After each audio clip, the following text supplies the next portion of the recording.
Hello to all. It's not every day that you get to sit with two of the greatest players in the history of the European basketball. And I got to work with them too, so that's my story. So coach, welcome to Tel Aviv, and I'm happy that you came. It's a great opportunity and great honor that actually two of us will bring our friend AP to Hall of Fame. Took me some time to convince him to come to Tel Aviv. You know, it's money problems, wife problems, but he came. Yes, thank you for having me, Nico. I know this has been a long time coming, and the good thing for me is to come back and see people like you. And this is the first time that I get to see you guys together. Usually, I see you in summer league separately. I see you at a game or summer league, and so to have you guys here together is a big treat for me. Thank you. Honestly, the story is that we were looking for a player, and I received a phone call from an agent. My name is Zevik Gross, who had received Anthony's name from his American agent, Sam Foggin. And I asked Zevik if I could get some names of people that I could check up on Anthony with, and also some tape. I got the tape, I saw it, I immediately came to Penny Gershon and said, Penny, we have to take a look at this guy. This is the type of player that we've been talking about. And upon seeing the tapes, Penny was really convinced and enthusiastic about Anthony because of his particular skill set. And then we all made the decision together to bring him. It's very interesting. First, Sam Foggin was the international scout, coincidentally, for Orlando.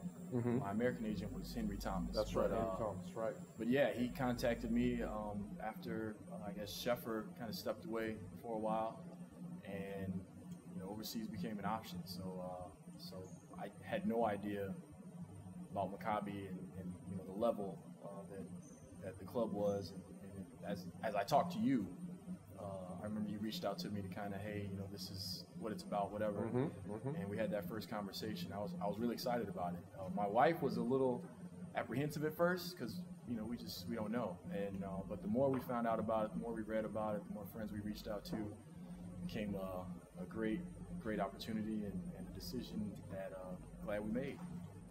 Well, the interesting thing is that in both Nico's case and in your case, it was really the phone call that did it, because I'd seen you play. I'd seen Nico play even more,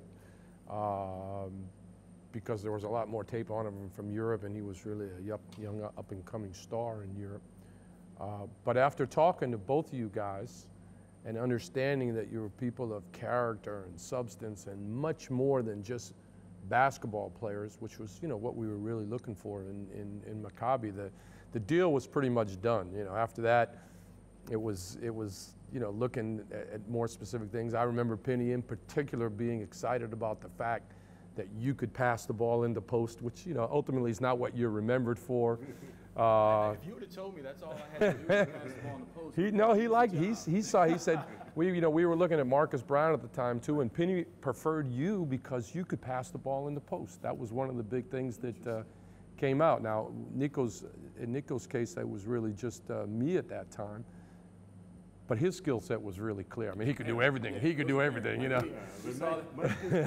They cut your skills to the post, they put you out. No, but funny thing is, I remember Ariel actually. I don't know what magazine we had, but he said that this is the guy that you were looking at for the next coming year. And I was like, really? I just kind of started to learn about him. So it's and here he is. Like it's one of the best of all time. So that was.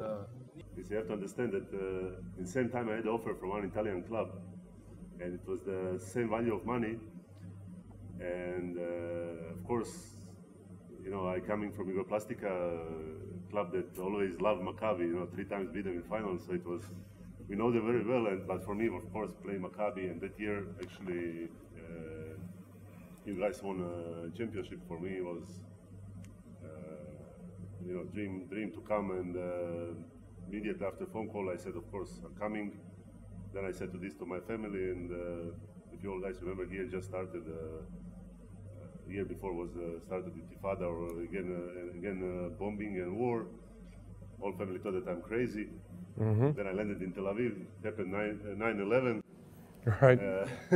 I didn't divorce. That was good time. You know. I showed that she loves me, but I know the moment that I step in Maccabi, I know that's my club, and even of course Nate Kaufman decided to come back. I understood the situation, and I use it for my best and for club best to go that 1 year to improve myself, and it shows it's a great move. See, now there's again the goodwill and the good heart of Nico, and that is one of his special qualities. Is that as a great player and scorer, and they're both like that. He's a giver, so he's giving something here. You know, we actually had Hussein Beshok and Nikola Vucic, and Nico was a very young player, and we brought him as our hope, our upcoming star. And then Nate Huffman decided to come back, Zichron Livracha.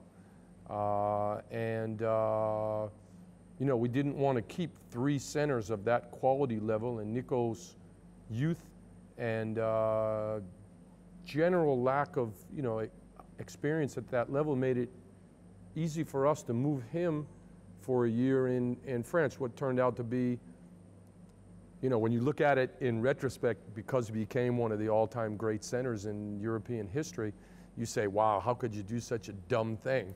And there's something to that, I'll be honest. On the other hand, you know, we went to the Final Four that year, but if we had had Nico and not Hussein, who I like and I really appreciate, and he's a Turkish player, and ironically I'm there now, we would have been better. That's what I always think about that. Like, what if we had him for that run?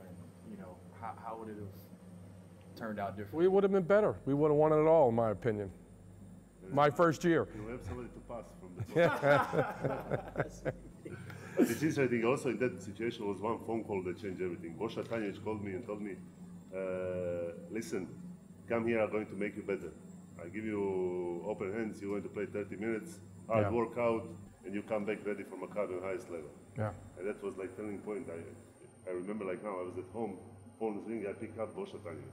And you know, for us from that region, sure. This region, Bosha Tanjic is the, you know, very respectful guy, and really helped me a lot to become ready in Maccabi. The moment I came in Maccabi that year after, I was ready. So here we go. Let me ask you this: without that year, like let's just say you dropped in Maccabi, do you think that you become what you are today? Look,